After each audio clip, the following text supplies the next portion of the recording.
시편 48편 10절에서 12절까지의 말씀 제가 봉독합니다. 주의 궁전에서 한 날이 다른 곳에서 첫날보다 나은즉 악인의 장막에서 사는 것보다 내 하나님의 성전 문지기로 있는 것이 좋사오니 여호와 하나님은 해요 방패시라. 여호와께서 은혜와 영화를 주시며 정직하게 행하는 자에게 좋은 것을 아끼지 아니하실 것입니다.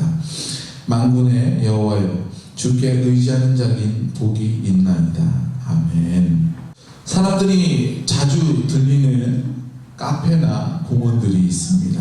어떤 사람들은 넓고 사람이 북적거리고 활력이 이렇게 넘쳐 보이는 그런 장소를 좋아하는 사람들이 있고, 어떤 사람들은 넓진 않고 협소하지만 그래도 아담하고 조용하고 한적한 곳을 선호하는 사람들도 있습니다. 무엇보다도 어느 장소에 갈 때에 사람들이 자주 가게 되는 공간은 어떤 공간인가 보게 되니까 그런 활기찬 공간, 아담하고 조용한 공간도 아닌 만나고 싶은 사람이 있는 그 공간에 가게 된다는 겁니다. 저와 제 아내가 연애할 때는 저기 중앙공원 길 건너에 있는 한 부대찌개 가게에서 많이 연애를 했어요. 그 공간이 연애하기에 그렇게 좋은가? 알콩달콩하고 조용하고 무드가 좋고 이런 공간은 전혀 아니잖아요. 음식 냄새가 가득하고 사람들 시끌벅적하고 그런 공간인데, 제 아내가 부대찌개를 좋아하고 제 아내 집과 가깝고 그러니까 저도 아내를 만나기 편하고 아내도 기뻐하니까 저도 기쁘고 그 공간에서 데이트를 많이 했던 기억이 많습니다. 뭐 혼자 가서 좋은 것도 있겠지만 어떤 연인과 관계에 대해서 추억되는 그런 장소들이 기억에 많이 남을 것입니다. 연인이 아니어도 이때는 어떤 친구와 함께 즐겁게, 부모님과 즐겁게 보냈던 그 시절과 그 장소들이 기억에 오래 남기 마련입니다. 그렇다면 우리가 하나님을 사랑한다라고 말할 때에 우리는 하나님을 만날 수 있는 그런 추억의 선인 장소들도 있지 않겠습니까? 오늘 시편 기자는 성전을 향하여서 노래를 하고 있어요. 왜냐하면 바로 그곳에서 하나님을 만날 수 있기 때문입니다. 본 시편 84편은 성전에 올라가며 부르는 노래로 이름이 정해져 있습니다. 이스라엘은 3대 절기가 있죠. 출애굽기 23장에 보면은 무교절, 맥추절, 수장절 이렇게 3번 이스라엘의 모든 남자가 1년에 3번씩 여호와께 보일지니라 라고 명령하고 있는 것을 볼 수 있어요. 이 전통에 따라서 각 지방에 있는 그 회당, 지방이나 모임이 아닌 예루살렘 성전의 모든 지방에 있는 사람들이 모여 저기 세 번의 절기를 드리게 되는 전통이 있습니다. 그래서 오늘도 성전에 올라가는 모든 사람들이 성전을 향하여서 바로 부르는 노래가 바로 이 노래가라는 것입니다. 물론 다른 노래들도 있습니다. 성전에 향해 올라갈 때 부르는 노래가.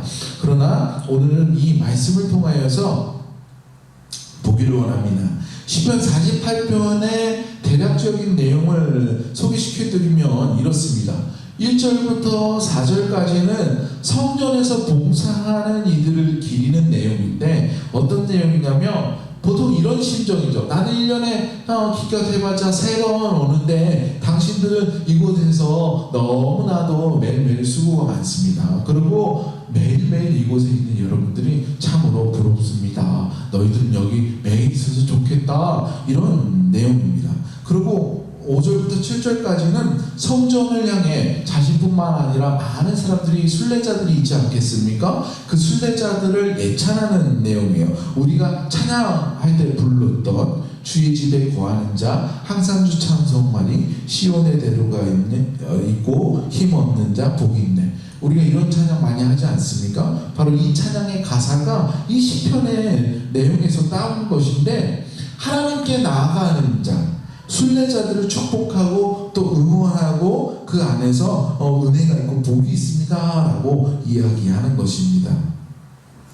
우리가 이 찬양 다시 부를 때 다음에 부를 때는 더 이 성전으로 올라가는 많은 사람들이 순례자들이 주를 향하여서 사모하는 마음으로 향하여서 행진하는 그 모습들을 생각하면서 부르면 더욱더 은혜가 될 줄로 믿습니다.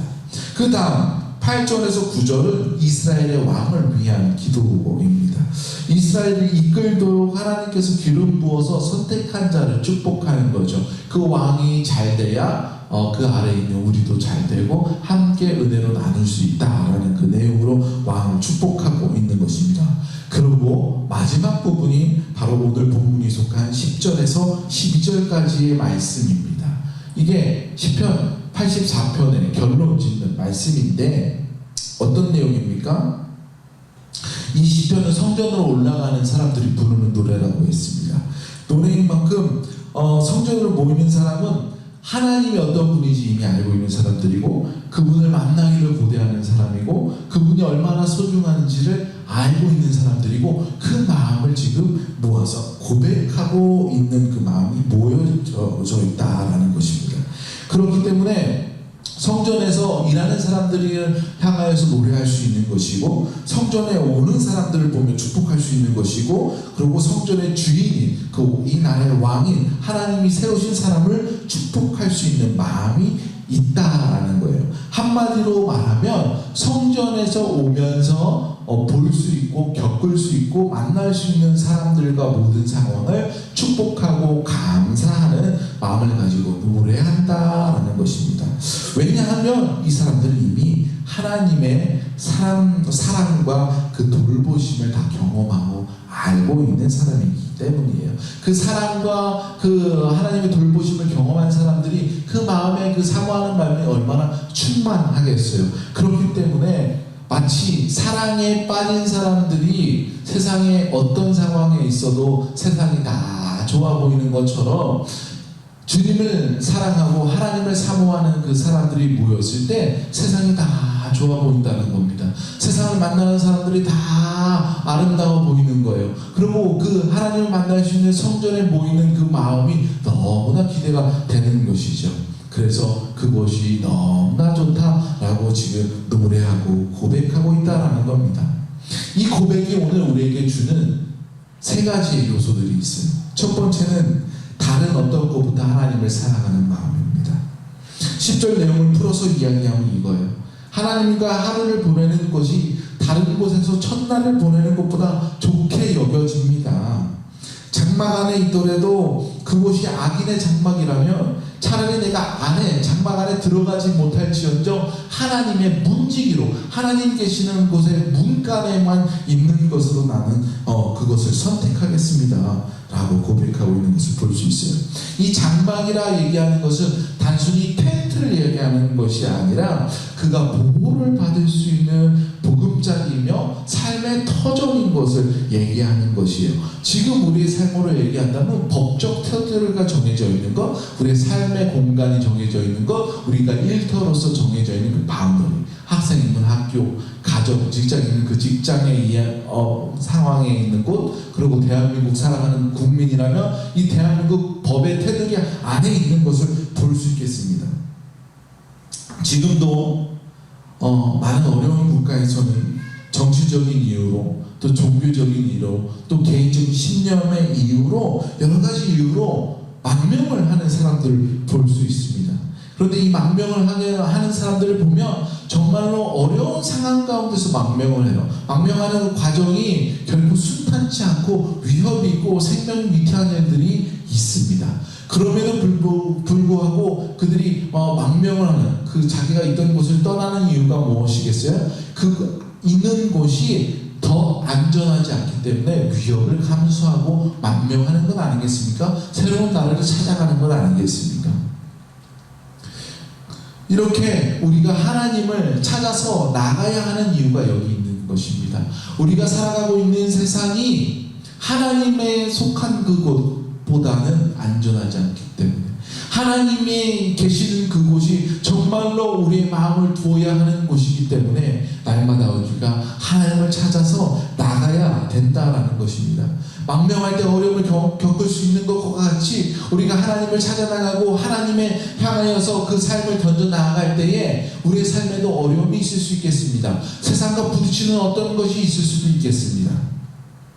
그럼에도 불구하고 그 삶에 안주하는 것이 아니라 하나님의 나라를 향하여서 나가야 하는 곳은 하나님께서 주신 그곳이 우리에게 가장 안전한 곳이기 때문임을 여러분 믿으시기 바랍니다.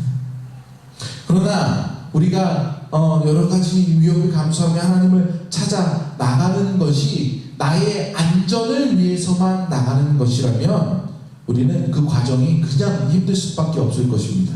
그러나 우리가 하나님을 찾아 나가는 이유는 나를 위한 나감이 아니라 그 이유가 바로 하나님을 사모하는 마음이 있기 때문에 나갈 때에 우리가 그 이유가 기쁘고 그 순간이 빛이 나는 줄로 여러분 믿으시기 바랍니다.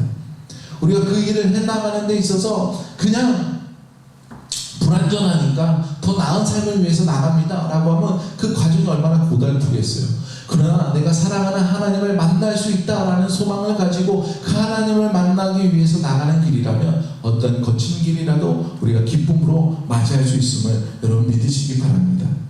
두 번째로 우리가 나아갈 수 있는 이유는, 나가야 하는 이유는 공의의 하나님을 닮은 사람이 되어야 하기 때문입니다.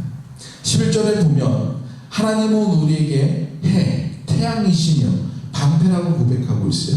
여러분, 태양은 어떤 존재입니까? 단순히 어둠을 물리치고 빛을 주는 존재뿐만 아니라 이 태양은 만물의 처음 시작하는 것이에요. 이 땅의 초지에 에너지를 공급하는 것이고 그 에너지를 받고 자란 식물들을 동물들이 먹게 되고 그 동물들로 하여금 사람이 살아가게 돼요. 에너지는 에너지의 처음 시작이 되는 것입니다. 그러니까 이 하나님이 태양이라고 하는 것은 단순히 빛의 존재뿐만 아니라 우리에게 공급하시는 존재라는 것입니다. 또 방패라고 말하는 것은 우리를 보호하시는 분이다라는 것이. 단순히 그 방패가 보호하는 데만 쓰입니까? 이스라엘 방패는 커다래가지고 그냥 막기만 쓰는 방패가 아니라 적당한 사이즈여서 막기도 하지만 그것을 가지고 사람을 또 공격할 수도 있는 그런 방패의 모양을 갖추고 있다라는 거예요. 하나님께서는 우리를 보호하시고 우리를 공격하는 악과 대신하여 싸워주시는 존재다라는 것입니다. 이것을 우리는 하나님의 공의, 하나님의 정의라고 이야기할 수 있는 거예요. 시편 기자는 그 다음에 이렇게 이야기하고 있어요. 정직하게 행하는 자에게 좋은 것을 아끼지 아니하실 것이다 라고 말씀하고 있어요. 여기서 말하고 있는 그 정직이 바로 공의, 조금 전에 하나님께서 우리에게 행하시는 그 모습이에요. 그렇다는 것은 하나님의 공의가, 하나님은 공의의 하나님이고 우리가 그 공의를 행할 때, 정직을 행할 때에 하나님의 보호와 공급을 받는다는 거예요. 즉 다시 말하면 우리가 하나님의 모습을 닮아갈 때에 하나님의 테두리 안에 들어갈 수 있다는 거예요. 하나님의 공급을 받으시다라는 것입니다. 우리가 단지 하나님을 만나기 위해서 하나님을 사모하기 때문에 성전에 나가는 것에서 끝나는 것이 아니라 그 사모하는 하나님을 만나기 위해 성전에 나아갔으며 이제는 그 사모하는 하나님의 모습을 닮아가야 된다라는 것입니다. 하나님의 성품을 갖추는 사람이 되는 것이야말로 하나님께서 우리에게 주신 은혜임을 여러분 보시기 바랍니다. 사랑하는 사람은 닮아갑니다. 함께 같은 것을 공유하고 같은 것을 보고 같이 웃고 울며 닮아가는 것이죠. 하나님을 우리가 사랑한다라고 할 때에 하나님께서 사랑하는 것을 우리가 함께 사랑하고 하나님께서 웃는 것을 보고 우리가 함께 웃을 줄 알아야 되고 하나님께서 싫어하는 것도 우리가 볼 때에 우리가 그것을 거절할 수 있는 그 마음을 갖고 살아갈 때에 비로소 하나님의 하나님을 닮은 성숙한 그리스도인이 되어간다라는 것입니다. 이런 삶의 모습이 비춰질 때 비로소 우리는 하나님을 사랑한다라고 고백할 수 있는 것이 아니겠습니까? 세 번째로는 의지하는 복된 사람이 되는 것입니다. 무엇을 의지합니까? 하나님을 의지하는데 여러분 한번 생각해 보십시오.